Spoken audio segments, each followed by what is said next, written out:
Praise the Lord. அருமையான கர்த்தருடைய பிள்ளைகளே, இந்த நேரத்தில் ஆண்டவராகிய இயேசு கிறிஸ்து உங்களுக்கு ஒரு காரியத்தை கற்றுக் கொடுக்கிறார்.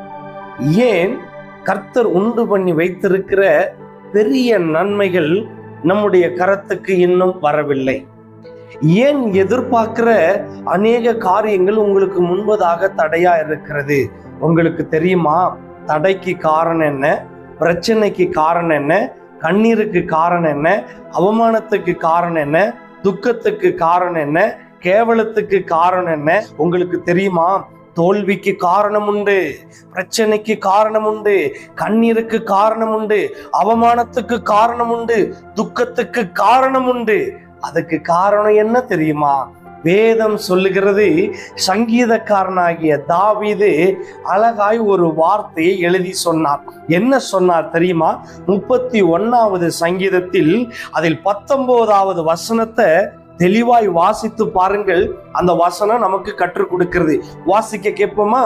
உமக்கு பயந்தவர்களுக்கும் மனுபுத்திரருக்கு முன்பதாக உம்மை நம்புகிறவர்களுக்கும் நீர் உண்டு பண்ணி வைத்திருக்கிற உம்முடைய நன்மை எவ்வளவு பெரிதாய் இருக்கிறது அப்படிங்கிறார். இந்த நாட்களில் ஏன் கர்த்தர் உண்டு பண்ணி வைத்திருக்கிற பெரிய நன்மைகள் உங்களுடைய கரத்திற்கு வரவில்லை? அந்த நன்மை வராதனால் நாம் கண்ணீர் வடித்து கொண்டிருக்கிறோம், அவமானப்பட்டு கொண்டிருக்கிறோம், துக்கப்பட்டு கொண்டிருக்கிறோம். ஏன் தெரியுமா? கர்த்தர் மேல் இருக்கிற பயம் உங்களுக்குள் சரியாக இல்லை. ஆண்டவராகிய இயேசு கிறிஸ்துவை நீங்கள் சரியாக நம்புகிறதில்லை. அவருக்கு பயந்து அவரை நம்பி அவருடைய வழியிலே கிரயமாய் நடப்பீர்களானால் உங்களுடைய காரியங்கள் வாய்க்கும், உங்களுக்குரிய நன்மைகள் இறங்கி வரும். அதுவும் சாதாரணமான நன்மைகள் அல்ல, பெரிய நன்மைகளை அந்த தெய்வம் உங்களுடைய கரத்திலே கொடுக்க ஆயத்தமா இருக்கிறாராம். முதல்ல அவருக்கு நீங்க பயப்படுங்க.